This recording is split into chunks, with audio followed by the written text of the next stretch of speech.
नमस्कार, आप देख रहे हैं दून वार्ता टीवी हिंदी न्यूज़ चैनल।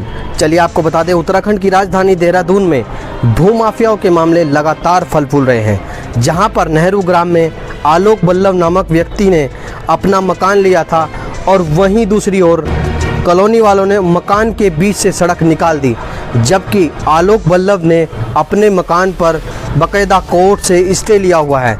चलिए आपको बता दें, पूरी खबर वीडियो में आप बने रहें। आलोक बल्लभ की बेटी प्रज्ञा बल्लभ ने मीडिया को दी पूरी जानकारी। चलिए देखते हैं पूरी खबर। मेरा एग्ज़ाम है, तो मेरी प्रिपरेशन चलती रहती है और अभी मेरे को काफ़ी डिस्टर्ब हुआ ये सब सिचुएशन से, क्योंकि घर में इतना दंगा चल रहा था, बीच में बहुत डिस्टर्ब रही और अभी तो ज़्यादा ही हो गया बिल्कुल, क्योंकि ये अज्ञात लोग ऐसे आ जाते हैं, बल्क में आते हैं एकदम 30-40 के, और एकदम हम जानते भी नहीं इनको कौन है क्या है, और ये लोग बिल्कुल दादागिरी करते हैं, बिल्कुल मिसबिहेव करते हैं, एकदम न्यूसेंस मचाते हैं यहाँ पे। तो हमें हायर अथॉरिटीज़ से यही है, हमें उम्मीद है कि हमें सपोर्ट किया जाए, थोड़ा फेवर किया जाए। और ये तो सिर्फ एक ही उम्मीद है कि प्रशासन इसको निष्पक्षता से देखे। महिलाओं की सुरक्षा उनकी जिम्मेदारी है। यहाँ पर 3 लड़कियाँ हैं। मैं सिर्फ उनसे एक ही विनती करती हूँ कि रोड को पीछे की तरफ से कर दिया जाए, सभी के लिए ये एक सल्यूशन कर दिया जाए, ताकि हम लोग भी अपना बाउंड्री वॉल करके यहाँ पर जो अज्ञात लोगों के थ्रू ये मार पिटाई की जाती है। आप देखिए, ये मेरा जो पैर है आपने देख ही लिया होगा, अभी ये टूट चुका है और इसकी वजह से मैं अपने भाई की शादी में भी नहीं जा पाई। इसी की वजह से हम लोग होली में भी कुछ भी हमने कुछ सेलिब्रेट ही नहीं किया।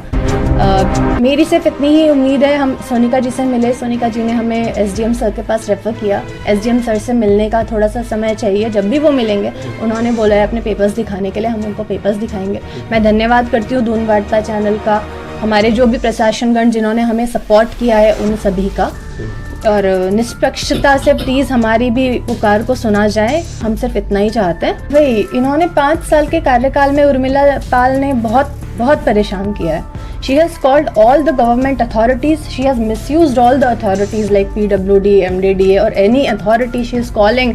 And in spite of knowing that we have a stay from the court, हम लोग इसको कोर्ट में फाइट कर रहे हैं, उनको पता है। हमने उनसे निवेदन किया कि आप एक सड़क कर दीजिए, उनको पता है। हमने उनको ये तक कहा, अगर आप इतना ही परेशान हैं अपने लोगों के लिए, हम तो सब केसेस भी वापस लेने को तैयार हैं। आप सिर्फ एक सोल्यूशन करा के दीजिए, एक रोड करा के दीजिए, क्योंकि यहाँ पर भी 3 महिलाएं हैं। यहाँ पर भी 3 महिलाओं की सिक्योरिटी का सवाल है, जो उन्होंने बिल्कुल हमारी बात को, आपको पता ही है कि डिस्कार्ड किया है, कुछ नहीं सुना है हमारे से रिलेटेड। लेकिन बाकी प्रशासनगण जिन्होंने हमारी हेल्प करी, मैं उनको बहुत धन्यवाद करती हूँ कि उन्होंने हमारी बात सुनी। उन्होंने हमें एसडीएम को रेफ़र किया है। सर से हम मिलेंगे ज़रूर जब भी हमें मौका मिलेगा। अभी तो पैर टूट गया तो सर मैं मिल ही नहीं पाई उनसे, कैसे मिलूँ? 1 महीने के लिए तो मुझे मेरे पैर में अभी प्लास्टर चढ़ा दिया गया। तो मैं सिर्फ इतना ही रिक्वेस्ट कर रही हूँ कि हम सभी के लिए एक सार्वजनिक सड़क की डिमांड कर रहे हैं। जैसे कि पता है 60 लोग इधर हैं, 60 लोग इधर हैं, 2 कॉलोनीज़ हैं, उनके लिए एक सार्वजनिक सड़क बना दी जाए। हम इसी के पक्ष में हैं। और क्योंकि अगर कल के दिन भी अगर बोला जाता है कि आप उधर से रोड बंद कर दीजिए, तो वहाँ भी तो 60 लोग हैं। जैसा कि उर्मिला जी मुझे बोल रही थी, आप पीछे से वहाँ से बंद कर दीजिए, तो पीछे से मैं सड़क बंद कर दूँ, वहाँ भी 60 लोग हैं। तो मैं तो आपको यही बोल रही हूँ कि आपके दोनों लोग हैं, दोनों कॉलोनीज, आप एक सड़क दीजिए, पीछे से कनेक्टिंग रोड बना करके आप सबको दीजिए। हम इसी बात पर सहमत हैं। हम इस बात पे समझौता करने को भी तैयार है। हम सारे केसेस वापस लेने को तैयार है। हमें किसी को परेशान नहीं करना है। लेकिन जब हमें परेशान किया जा रहा है, तो इंसान के पास न्यायालय के अलावा कोई रास्ता इन्होंने हमारे पास एक्चुअली छोड़ा नहीं। क्योंकि जिस तरह से 25-25 लोग, 50-50 लोगों का हुड़दंग, मार पिटाई हमने झेला है घर में। मेरे पिताजी सीनियर सिटीजन, 70 ईयर्स ओल्ड, हम 3 लड़कियां, ये ना सोचते हुए कि लड़की किस तरह से लड़ने के लिए जाएगी, उसके परिवार में कोई लड़का नहीं है, हमको सीसीटीवी कैमरा लगाने पड़े। हम लोगों ने इतना उत्पीड़न झेला इस 5 साल में। इट इज़ लाइक, मतलब after going to the court, मतलब ये तो उत्पीड़न तब है जब आप कोर्ट में हैं, मामला कोर्ट में ऑलरेडी है। मेरी सिर्फ इतनी रिक्वेस्ट है कि प्लीज़ इसको रिजॉल्व करवाया जाए, इसका एक सल्यूशन निकाला जाए जो कि सबके लिए बेहतर हो, सभी के लिए बेहतर हो, जिससे कि सभी को ना आने जाने की प्रॉब्लम हो, ना पानी की प्रॉब्लम हो, क्योंकि सभी इसमें सब लोगों के लिए ही हित है।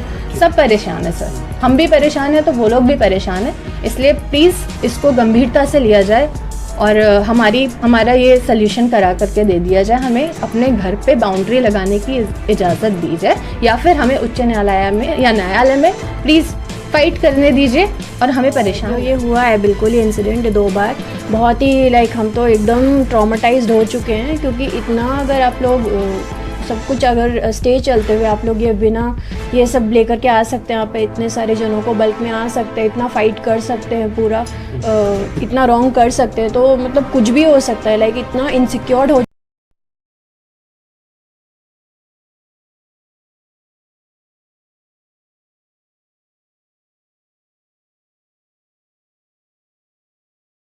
चुके हैं हम लोग यहाँ पे रहने के लिए भी, कि हम बता नहीं सकते हैं। बिल्कुल being a girl and women ऐसा बिल्कुल सही नहीं है यहाँ पे। एंड हमें बिल्कुल अभी हायर अथॉरिटी से हमें पूरा सपोर्ट चाहिए, और उन्हीं से हमें उन पे ही रिलाय है और मीडिया पे रिलाय है, बस और किसी पे नहीं है।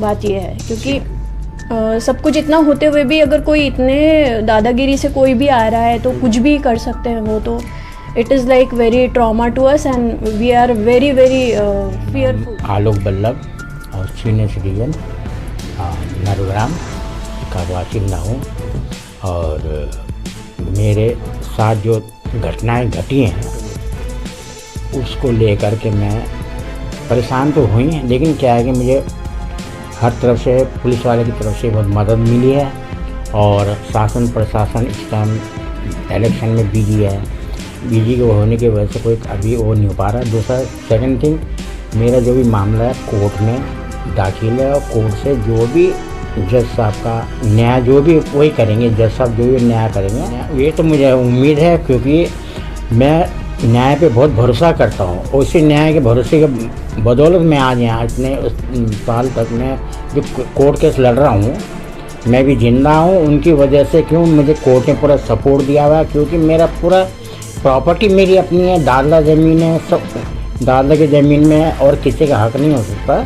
लेकिन यह है कि मुझे उम्मीद है अपने कोर्ट से। रहा मेरा जो प्रॉपर्टी विवाद है, उस पर मैं ये कहूँगा कि कोई हस्तक्षेप न करें, और माननीय अदालत में विचाराधीन है। भूमाफिया आजकल बहुत ज़्यादा देहरादून में सक्रिय है, मैं चाहूँगा उनकी मदद करें और उनको न्याय दिलाएं, चाहे कोर्ट से चाहे कहीं से प्रशासन से उनको हेल्प करें। धन्यवाद।